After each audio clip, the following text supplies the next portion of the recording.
Bank of England governor says the UK is facing a wage price spiral. Andrew Bailey admits Britain is suffering a wage price spiral. When I first saw these headlines last night, I have to admit that I was angry. A couple of weeks ago, we're being told to accept that we're poorer by a Hugh Pill, and now it appears that we're being told, no, the problem is actually that you're getting paid too much. But as David Ogilvy famously said, 5 times as many people read the headline as the body copy.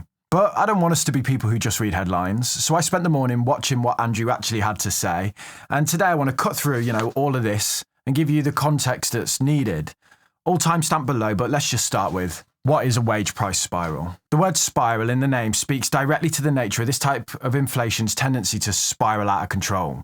It's a self-reinforcing cycle of prices going up as people ask for higher wages so they can continue to maintain their lifestyles. This rise in wages means companies put up prices so they can maintain their profits, and then people go, hold on, I can't cope anymore, so I need higher wages, and then we get higher prices, and so it spirals. Now, I do think it's important to say, though, that if anything, this should be called a price-wage spiral, not the other way round. The previous implies that the wages are leading the prices. They're not. Massive spikes in prices are to blame, and while certain inflationary pressures like energy prices are hard to control, Unite's recent report into corporate profits suggests that companies have taken full advantage of the cost of living crisis. We'll get on to corporations taking advantage of the situation in a moment, but I just wanted to stick a flag in the ground early on and say, if anything, this is a price-wage spiral and not the other way round. So the remainder of this video, I'll refer to it as that, as a price-wage spiral, as a sort of mini protest to this notion that people asking for a pay rise is somehow to blame. Prices have gone up initially due to a lot of money printing, disastrous policy decisions which weaken the pound, supply chain shocks, wars and energy prices. That all happened first, and then people rightfully went, please can I just be paid more so I can afford to buy the basics? I asked for your thoughts on this in a community post. I just want to say thank you to everyone who got involved. I read all of them. And I think Jack Morris said something that perfectly summarises the way I feel about a price-wage spiral. They aren't the cause but an effect which is turning into a cause. This speaks to the worry that this sort of inflation can be sparked by external factors like higher energy prices and then can become embedded itself, causing more inflation. So I guess the question has to be, are we in a price-wage spiral? I think if we actually look at wage data from the monetary policy report that came out last week, in this section that's called wage growth, I would expect that if we're in this spiral, then wage growth would be showing that, right? After all, wages are one half of the price-wage spiral. Let me just read you a couple of lines from this. Nominal pay growth has fallen back slightly. Annual growth in whole economy average weekly earnings remain flat at 5.9% and is expected to decline further in the near term. Pay growth could weaken further later this year, although it has flattened in recent months. I mean, I'm just a bloke, right? You're a bloke, I'm a bloke. Yep, just a bloke sat here in his spare bedroom, so I don't really know what's going on. But words like flatten, decline and weaken don't say doom loop spiral to me. If anything, they suggest the opposite. We can't ignore the fact that there have been pay rises, but let's also just acknowledge how flat pay growth has been here. Recent pay rises to those who have got them have been a product of people needing to catch up to rampant price growth and have come off the back of years of stagnant wage growth. Anytime the green line is above the brown line, wage growth has been negative in real terms. And what we mean by that is inflation has been higher than wage growth. So even if you got a pay rise, you were no better off anyway. And that's before we even consider the impact of fiscal drag on taxation and how that affects us in real terms as well. The UK population has been subjected to what honestly now is over a decade of lacklustre growth in real earnings. And even with the recent rises in pay, which peaked at 9% in the public sector and have fallen away to 5.6%, even if you got a 9% pay rise, you're worse off than before anyway, because inflation is above that. And I'm talking averages, most people have not had 9% pay rises. Public sector workers are an example of this. Look, pay rises are inflationary. More money can increase demand. But the fact is, the Bank of England themselves are saying that the rate at which pay rises are growing is falling, and even those who have got pay rises are at a rate less than inflation anyway, so they're no better off. So if real wage growth is below the rate of inflation, what is actually driving prices up so much? Because it doesn't appear to be incomes. Unite produced a report around company profiteering in which they examined the profitability of the top 350 businesses in the UK. I've linked the full report below for you, but it's absolutely huge. I've also linked a snapshot that goes over the key findings. Now, Unite are a union and they're pushing for pay rises, so the report can be biased for that reason, and I think that's important, to point out. But the findings, if true, are still eye-opening. The top three supermarkets, Tesco, Sainsbury's and Asda, between them sell over half of the UK's groceries, and they made a combined profit of 3.2 billion in 2021, nearly double pre-pandemic levels. The report says that the top 350 businesses have an average profit jump of 89%. Now that's boosted by shipping companies that seem to have taken full advantage with a profit jump of 20,000%. But if that is true, especially on the basic goods that we all need to live on, is it any wonder that we're at risk of a price-wage spiral? The name says it all, and serious questions need to be asked of businesses and how they've conducted themselves at a time of national crisis. I don't think heavy intervention in pricing is a good idea from governments. But I also think allowing near monopolies to exist in your economy, like we have with energy, and in some ways supermarkets, the big three sell 50% of all food, and most people have one of these stores within a convenient drive to them, offering them very little choice.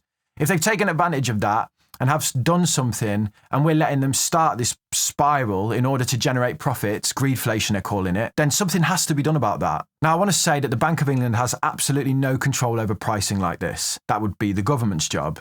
So we can't blame the bank for this or for the lack of action on this. But when we look at the causes of persistent inflation, we can't ignore company profits as a driver, as it's suggested by Unite that they've risen above the rate of inflation. And we know from what we just talked about that wages have not done that. So if profits have doubled and they're saying that they have no money to pay increases, that kind of just doesn't stack up, does it? Okay, now I want to look at what Bailey actually said that sparked these headlines. Below is the full video from the speech that Andrew gave, and I've also timestamped the section that this relates to as well. Now, I hope you know that I'm always going to call it as I see it. So I'll criticise where I think it's appropriate, and I'll praise or defend if I think it's needed.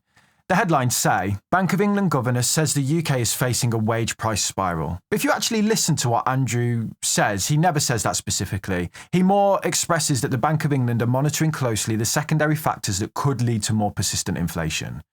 Now, this could be a subtle way of saying we're screwed. That's what the headlines are implying after all. And he's unlikely to stand there and go, we're spiralling out of control, everything's going wrong. But I listened to the section in question and I honestly thought, he's not saying anything new here. He said the exact same words that he said on stage in the report that I read last week.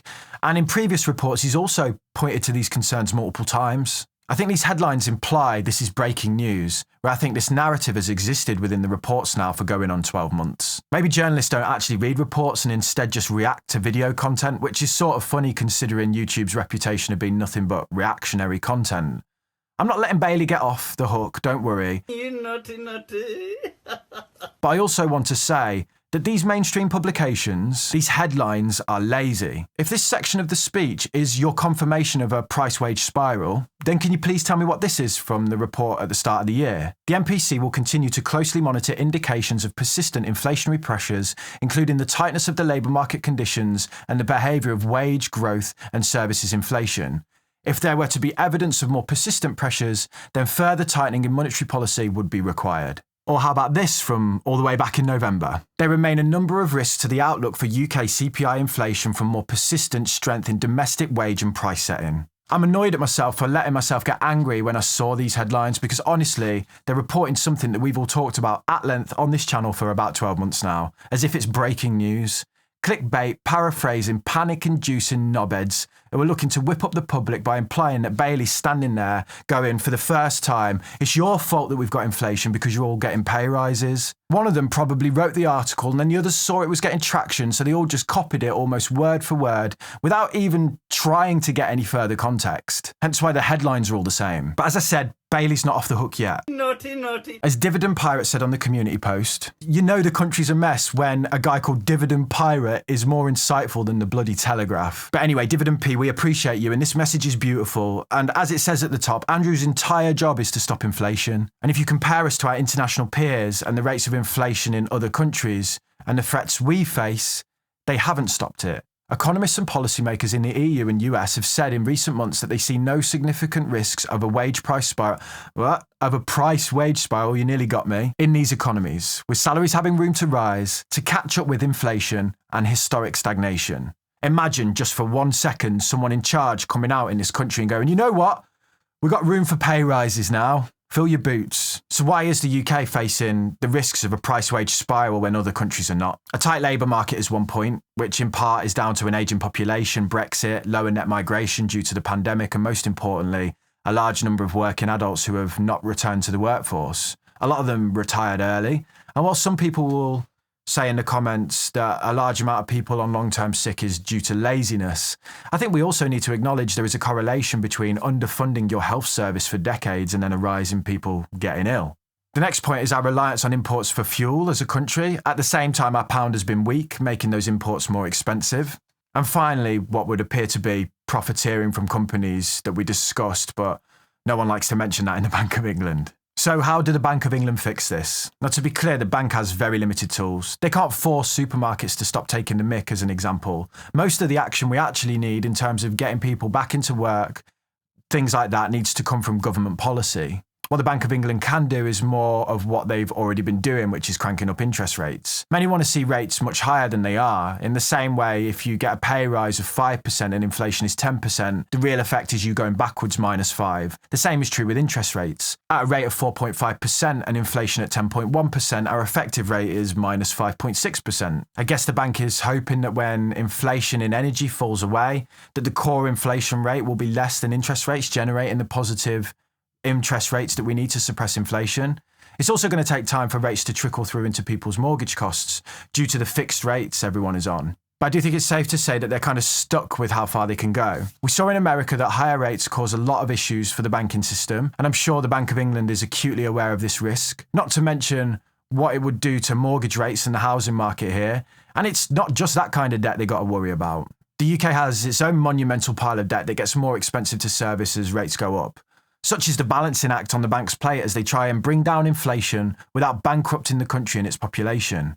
Now that sounds awful, and I made this video to respond to the headlines that emerged late last night that made this all sound like breaking news. But honestly, nothing has changed since the video I made the other day.